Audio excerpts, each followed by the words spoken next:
Well, folks, Donald Trump has accepted another fake award at his golf club down in Florida. This one was called the Founding Father Award, and they presented it to him for saving America. That's what he and his followers believe that he's done. They believe that he is like one of the founding fathers. He should now be on Mount Rushmore because he saved America. And when I saw that, I said to myself, man, I was really hoping when this election was over that it would be the Republicans we would see having to rebrand, that they would be having to pick up the pieces, and that we might finally start to move past the Trump grift and the Trump BS. But unfortunately, we're going to be in for the long haul. At least for 4 more years, we're going to have to witness stuff like this, and it's going to be pretty painful to watch. But I truly do appreciate you guys for bearing with me and hanging with me during these times. Thank you all so much for hitting that subscribe button. We're closing in on 500,000 subscribers. That's truly hard for me to believe. I've had several people ask me, does it cost anything to subscribe? No, it doesn't. The subscribe button is free. When you hit subscribe, all that does is going to notify you. You're going to get a notification that Tennessee Brando has posted a video. Now, if you want to hit the join button, you can do that and become a member and get members only content. But the subscribe button is free, and it helps to boost the videos in the algorithm. It helps to go a long way. So if you haven't already, be sure and hit it. Hit the like button. Leave a comment if you feel like it. If you don't, I understand. But just leave a blue heart and boost the videos. I truly appreciate you and your support. It means the world to me. It truly does. Because I'm sitting here with you every day trying to make sense of all this stuff. And when I see stuff like that, I say to myself, okay, this guy's accepted another fake award. He can flex. He can think he's one of the founding fathers. But how does that help his voters other than to give them a flex for just a minute, other than to make them feel like just for a split second they own the libs?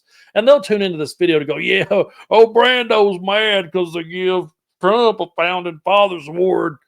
Okay, well, now that you've got that out of your system, what did that do for you and your family? How did that help you pay your bills?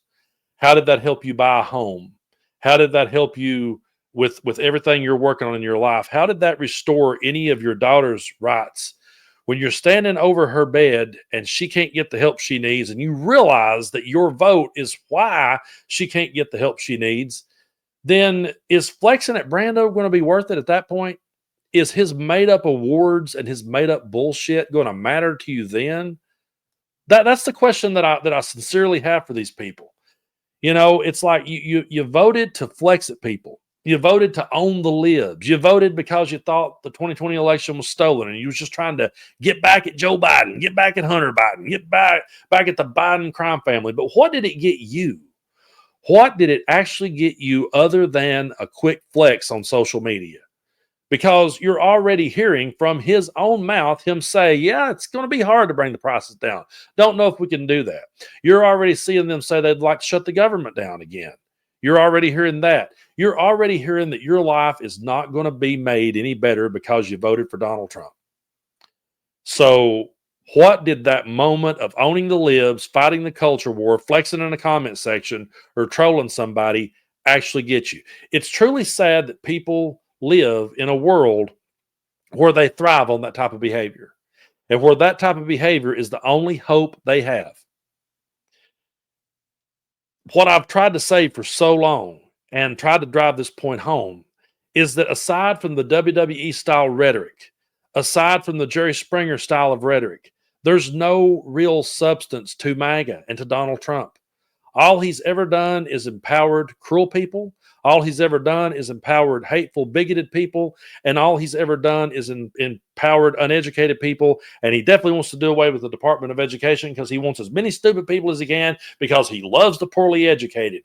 He actually comes out there and rubs it right in their faces, and they still go for it. And I know I'm always making my wrestling analogies, but people would show up to the wrestling events, and even though they hated the villain and they booed the villain, they loved to boo the villain. Ravishing Rick Rude used to come out. He was probably my favorite villain of all time next to Ron right here in Tennessee. But I loved Ravishing Rick Rude because he would literally come out and he would insult the entire audience, the entire town. And the guy was built. I mean, he had a six-pack abs. He was chiseled, looked like a Greek god. He would come out there with these ridiculous airbrushed pants. Sometimes he would airbrush his opponent's wife's face on his crotch, or he would airbrush his opponent's face on his ass. He would come out there and he would tell him, and he had this really thick Minnesota accent, cut the music. And here he would go. What I'd like to have right now is for all you fat, out of shape Tennessee trailer park trash to keep your mouth shut while I take my robe off and show you what a real man's supposed to look like. And people will stand there booing with the smile on their face, thumbs down with a big smile. Yay. And they paid money to see him insult them. Well, that's cool when it's wrestling. I love pro wrestling. I've been a fan since I was a kid. My jam is the NWA, Dusty Rhodes, Ric Flair, Ivan, Nikita Koloff, Jim Cornette, the Midnight Express. I still listen to the Cornette's drive-through and the Cornette Experience every day. So I'm still that. I'm still a fan. But leave that over there. Leave that over there and go watch them do it. They've got some good ones on there today. Dominic Mysterio's doing a good job being a heel. Go watch him do that there. Don't sit here and cheer for this fake bullshit, these fake awards and these fake culture wars that's going to get you absolutely nothing. But at the end of the day, you're going to look around and go, my daughter's rights are gone. My pension's gone. My health care's gone. My job's gone. The grocery bills are through the roof. I can't get the help I need. And I can't count the people in my lifetime that I have seen that were Republicans when they were younger men. And I'm not going to throw anyone under the bus, but I had people in my family who at one point in time, and I'm sure some of them wouldn't mind me saying it, that one point in time, they were so hardcore conservative. I remember having a family member that said to me, I will literally get out there, I will get on my knees, and I will dig taters for the rest of my life before I'll ever ask the government for a thing. Then he got cancer. Then he was forced to retire. And then he needed help. And that same guy looked at me one day and was like, hey, you know something, Brandon? There's some good programs out there for people. There's stuff out there that people like us need. I need help. Yeah, you do now. It took cancer to make him realize that. It took cancer to wake him up. He's been voting Democrat ever since. He might not brag about that at church because he knows the minister will come down on his head, but that's what he's been doing. And that's what a lot of people are going to do. This stuff, these fake awards, these fake culture wars, they give you a flex just for a moment. You feel good. You feel like you really done something. And then you got nothing.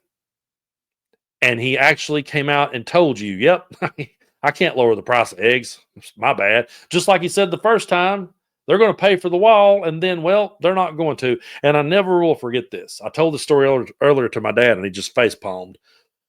But I was working at a place back in 2017. There was this guy sitting there on lunch break looking at his phone. And he went, well, don't you look at this? He's like, Mexico ain't going to pay for the wall. They said they ain't going to pay for it. And this lady speaks up and says, well, I guess if they're not going to, we'll have to help him.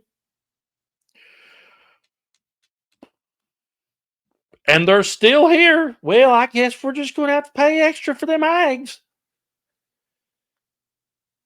Let's give him a fake award. Let's put him on Mount Rushmore. Let's put him on the money. Well, okay, I tell you what, go ahead, put him on Mount Rushmore, put him on the $100 bill, give him every fake award you can, line up, bow down in a row, and kiss him right square on his ass.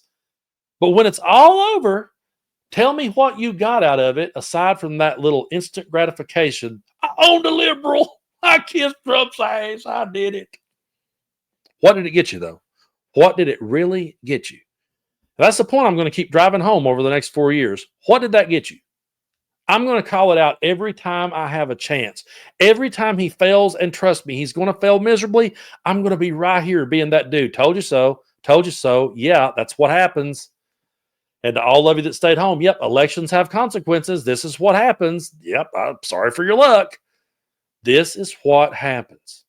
Oh, you didn't like that one issue that Kamala stood for. So you set it all out over that one little issue. How'd Trump do? Did he make it better? Did it make it better when he got the Founding Father Award at his golf club? They all sat around and bowed down to him. It's ridiculous. People have got to wake up and realize that if you want to watch the WWE, go watch the WWE. They do a good job at it, okay? Watch that form of entertainment under that umbrella. That's what it's there for. But it was never meant to be in our government. It was never meant to dictate our lives. But unfortunately, here we are. So it's going to be a long, hard ride. And I appreciate you guys so much for coming along on that ride with me. And one more time, I do want to remind you guys that tomorrow night, Friday, December 20th, 8 p.m. Eastern time, I will be on Patreon, sitting here at the table, and playing some music. We're going to get away from the politics and play some music and have a good time. And I'll probably even play some Christmas songs. Who knows? We'll have a good show, and we'll try to plow through the next 4 years. But leave a comment and let me know if I'm alone and just thinking these whole fake awards are just weird. It's just so weird that they flex at this stuff, but there's no substance. And how hard is it going to have to hit them in their pocketbooks? How hard is it going to have to hit them in their personal lives? How many people in their family are they going to have to see suffer before they stop and realize, you know what? That founding father award, yeah, that didn't really get us anywhere.